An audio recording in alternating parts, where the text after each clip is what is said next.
So sir present సినారియోలో job చేసి ఇందాక మీరు అన్నట్టుగా జాబ్ ఇచ్చే పొజిషన్లో ఉండాలి, బట్ అలా తగ్గిపోయింది. సో ఎంతసేపు మనం ఎర్లీ మార్నింగ్ లేచామా, మన జాబ్కి వెళ్ళామా, మళ్ళీ ఇంటికి వచ్చామా, సో ఇదే ఎక్కువగా జరుగుతుంది. సో జాబ్ చేసే అందరికీ కూడా ఒకటే, ఎంతసేపు బానిసగా బ్రతకడం కాదు, మనం కూడా ఒక పొజిషన్కి వెళ్ళాలి అనేసి. సో ఈ ప్రజెంట్ సినారియోలో నేను ఎక్కువగా వింటుంది ఏంటి అని అంటే, జాబ్తో పాటు సైడ్ బిజినెస్ ఒకటి స్టార్ట్ చేస్తే బాగుంటుంది. ఎందుకంటే జాబ్తో వచ్చే అమౌంట్ మన ఫ్యామిలీకి ఈ హైదరాబాద్ ఖర్చులకి అస్సలు సరిపోదు. సో సైడ్ బిజినెస్ చేయాలి ఆ థాట్ ఉంది, జాబ్ చేస్తూ సైడ్ ఇన్కమ్ కూడా కావాలి అనుకునే వాళ్ళకి. సో బెస్ట్గా మీరు చెప్పే టిప్స్ ఏమైనా ఉన్నాయా? ఫస్ట్ ఆఫ్ ఆల్ అలాంటి ఆలోచన ఉండడం చాలా మంచి విషయం. ఎందుకంటే కొంతమంది ఏం చేస్తున్నారంటే, అరే సైడ్కి ఏదైనా చేసుకోండి అంటే ఇక్కడ టైం సరిపోతుంది, పొద్దున పోతాం, రాత్రి అయిపోతుంది, మనకి అట్లా తప్పది. ఎందుకంటే ఒకటే ఇన్కమ్ తోనే ఎప్పుడు కూడా డిపెండ్ అయి ఉండొద్దు. మనకి ఒక 2-3 ఇన్కమ్ ఆప్షన్స్ అయితే ఉండాలి. దాని తగ్గట్టు మనం కొంచెం ఎక్స్ట్రా టైం అనేది తీయాలి. కానీ ఎవరు కూడా ఎక్స్ట్రా టైం తీయడానికి అంత ఇంట్రెస్ట్ వస్తలేదు అనమాట. ఎందుకంటే పొద్దున ఒక 10 గంటలకు జాబ్ ఉందనుకోండి, ఇంట్లో 7-8 గంటలకు స్టార్ట్ అవుతారు. ఓకే, దాని తర్వాత 10 గంటలకు రీచ్ అవుతారు ఆఫీస్కి. దాని తర్వాత 6 గంటలకు అయిపోతుంది. ఇంటికి వచ్చేసరికి మళ్ళీ 7-8 అవుతుంది. సో వాళ్ళ ఫీలింగ్స్ ఎట్లుంటాయి, ఇంకెక్కడ దొరికింది టైం ఏదైనా చేయడానికి అని అంటారు. కానీ నేనేమంటానంటే, పొద్దున 1 గంట ఆర్ వచ్చినాక 1 గంట, లేదంటే పొద్దున 2 గంటలు ఆర్ వచ్చినాక 2 గంటలు అన్న టైం తీసేసి ఎక్స్ట్రా చేస్తే ఎక్స్ట్రా ఇన్కమ్ వస్తుంది. ఎక్స్ట్రా ఇన్కమ్ ద్వారా ఇంకా ఎక్కువ ఎక్స్ట్రా నీడ్స్ ఫుల్ఫిల్ చేసుకోవచ్చు, డ్రీమ్స్ ఫుల్ఫిల్ చేసుకోవచ్చు అనమాట. ఆ ఎక్స్ట్రా ఇన్కమ్ వచ్చిన దాన్ని కూడా మనం ఏం చేయొచ్చు, అట్లాంటి ప్లేస్లో ఇన్వెస్ట్మెంట్ చేసి దాన్ని మల్టిప్లై కూడా మనం చేయొచ్చు అనమాట. కానీ చాలామంది ఆ ఎక్స్ట్రా ఇన్కమ్ పైన మనం డిపెండ్ అంటే కోరుకుంటలేరు ఫస్ట్ ఆఫ్ ఆల్. బట్ మీరు కోరుకునే వాళ్ళ కోసం క్వశ్చన్ అడిగేది కదా. కానీ ఎవరైతే కోరుకుంటారో వాళ్ళు కోరుకోమని చెప్తున్నాను నేను ఫస్ట్ ఆఫ్ ఆల్. దాంతో సర్ది పెట్టేసుకుంటున్నారు, సాటిస్ఫై అయిపోతున్నారు అక్కడతో. ఎమర్జెన్సీలు ఏమైనా వస్తే ఎప్పుడు ఎట్లా అండి, రేపటి రోజున అదే జాబ్ చేస్తున్న వాళ్ళు తీసి పడేస్తే ఏం చేస్తారండి?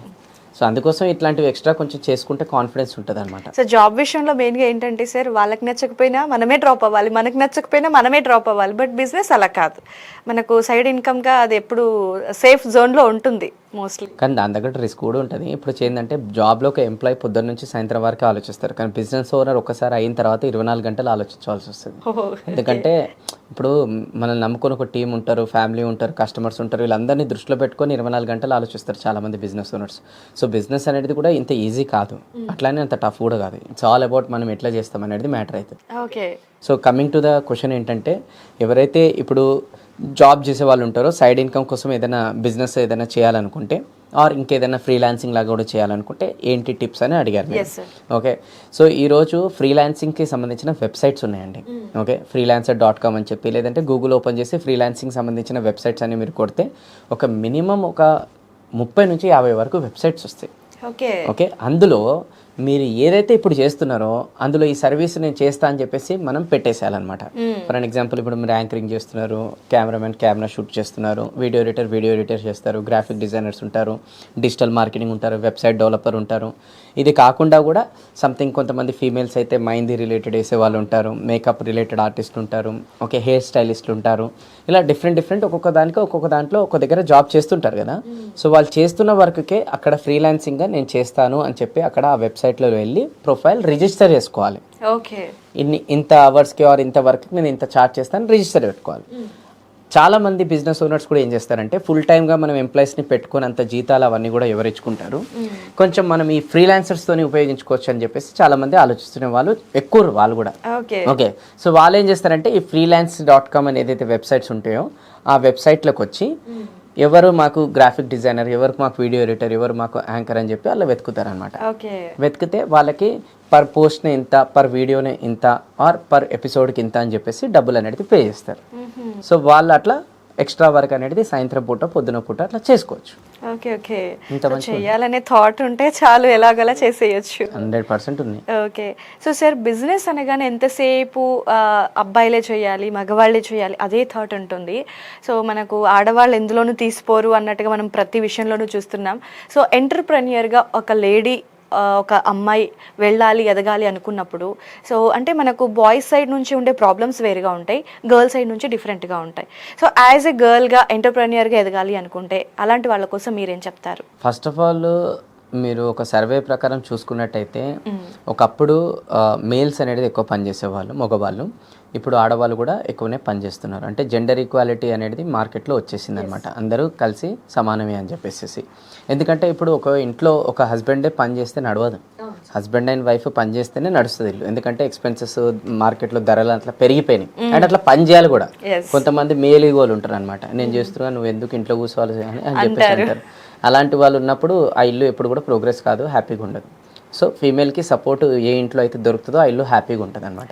ఓకే, సో ఖచ్చితంగా హస్బెండ్, రియల్ హస్బెండ్ ఎవరైతారంటే ఒక ఫీమేల్ వాళ్ళ పేరెంట్స్ని వదిలేసి ఇంట్లోకి వచ్చి పెళ్లి చేసుకొని అతని ఇంట్లో ఉంటుందంటే తన ఇష్టాలేంటో కూడా తెలుసుకొని అండ్ తనకి ఆ సపోర్ట్ చేసిన వాళ్ళు రియల్ హస్బెండ్ అంటారు అనమాట. రియల్ హస్బెండ్ అంటే ఎంతసేపు నువ్వు వచ్చినావు, పిల్లల్ని చూసుకో, ఇంట్లో చూసుకో, మా తల్లి చూసుకో, మా అమ్మని చూసుకో, దాని తర్వాత మా నాన్నని చూసుకో, ఇల్లుని చూసుకో, ఇల్లే చూసుకుంటే చాలు నువ్వు నాకు అనేది ఆ రియల్ హస్బెండ్ కాదు.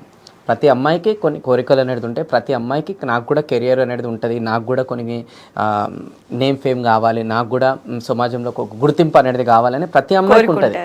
ఆ కోరుకున్నది ఇచ్చేవాడే హస్బెండ్ అనమాట, ట్రూ హస్బెండ్.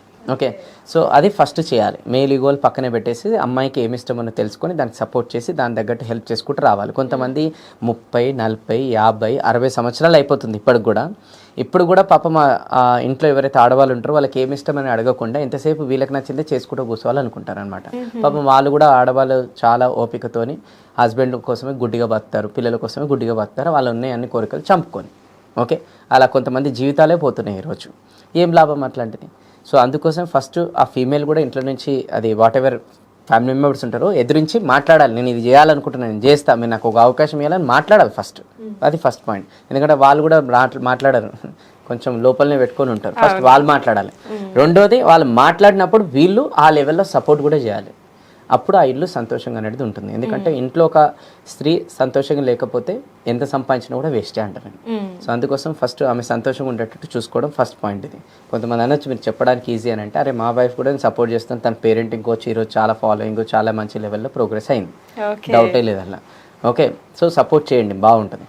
రెండోది వచ్చేసి ఏంటంటే ఇప్పుడు ఎవరైతే ఫీమేల్స్ ఉన్నారో వాళ్ళకి ఏదైనా చేయాలి, ఎంటర్ప్రైనర్ కావాలి అని అనుకుంటే వాళ్ళకు కూడా ఇచ్చేది సలహా ఒకటే అనమాట. ఎవరన్నా ఈ భూమి పైన అరే మగవాళ్ళు ఆడవాళ్ళు ఎవరైనా కావచ్చు, ఫస్ట్ ఒక ఎంటర్ప్రైనర్ కావాలి, ఏదైనా బిజినెస్ చేయాలి అని అంటే దానికన్నా ముందు ఇంటర్న్షిప్ చేయాలండి.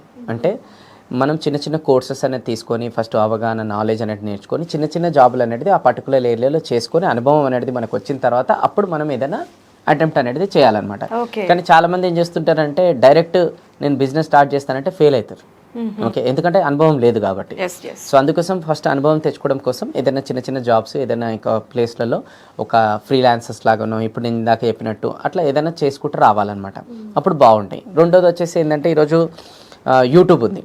యూట్యూబ్లో కూడా చాలా ఇంట్లో వర్క్ ఫ్రమ్ హోమ్లు లేదంటే ఇంట్లో కూర్చొని ఏం బిజినెస్లు చేసుకోవచ్చు అని వీడియోలు అనేది మస్తున్నాయి అనమాట యూట్యూబ్లో కూడా. సో అలాంటి వీడియోస్ కూడా చూసుకుంటే ఫీమేల్స్ ఎవరైతే ఉన్నారో అట్లాంటివి కూడా చిన్న చిన్న పళ్ళతోని స్టార్ట్ చేసుకుంటే కూడా చాలా ఎక్సలెంట్గా కెరియర్ అనేది ఉంటుంది అనమాట. But whatever it may be చిన్నతో స్టార్ట్ చేసి పెద్దగా పోవాలి. దానికి సంబంధించిన ప్రతిదీ కూడా ఈరోజు యూట్యూబ్లో గూగుల్ అవైలబుల్ ఉంది, దాన్ని చూడాలి, అటెంప్ట్ అనేది చేయాలి. ఈరోజు ప్రాబ్లం ఏంటంటే మనం ఎంత చెప్పినా కూడా ఎండ్ ఆఫ్ ద డే వాళ్ళు చేయరు. ఎందుకు చేయరు అని అంటే చెప్పినా కదా ఇందాక, అవన్నీ అయితే లేవా అని చెప్పేసి తీసేస్తారు మైండ్లకి. మీకేం చెప్పడానికి బాగానే ఉంటుంది, ఆ చేష్టలకు తెలుస్తుంది. ఫస్ట్ చేయండి. ఓకే, చాలా మంది ఈ మధ్యకాలంలో లా ఆఫ్ అట్రాక్షన్ ట్రైనర్స్ మస్తు మంది వచ్చేసారు. మీరు అలా ఊహించుకోండి, ఇలా ఊహించుకోండి, అలా అయిపోండి, ఇలా అయిపోండి, అఫర్మేషన్స్ ఇచ్చుకోండి అన్నారు. బట్ నేనేమంటారంటే లా ఆఫ్ అట్రాక్షన్ని నేను కూడా ఒకప్పుడు చాలానే చెప్పాను, కానీ ఈ మధ్యకాలంలో నేను నమ్ముతలేను అనమాట. నేను ఇంకోదాన్ని నమ్ముతున్నాను. లా ఆఫ్ అట్రాక్షన్ కన్నా మించి లా ఆఫ్ యాక్షన్. కోరికలు కోరుకోండి ఆడు కోరుకుంటూనే కూర్చుండి ఎప్పుడు పని చేస్తాడు. అరే కోరుకున్నావు కదా, వచ్చి పని చేయాలి కదా. సో ఒక విజన్ బోర్డ్ అనేది పెట్టేసుకుంటారు, అఫర్మేషన్స్ అనేది చేసుకుంటూ కూర్చున్నారు, కానీ ఎవడు పని చేస్తలేడు. వీళ్ళకి ఎవరు డబ్బులకు వస్తున్నాయంటే ఆ లా ఆఫ్ అట్రాక్షన్ కోచ్లు డబ్బులు సంపాదించుకుంటారు, చెప్పి సంపాదించుకుంటారు. నువ్వు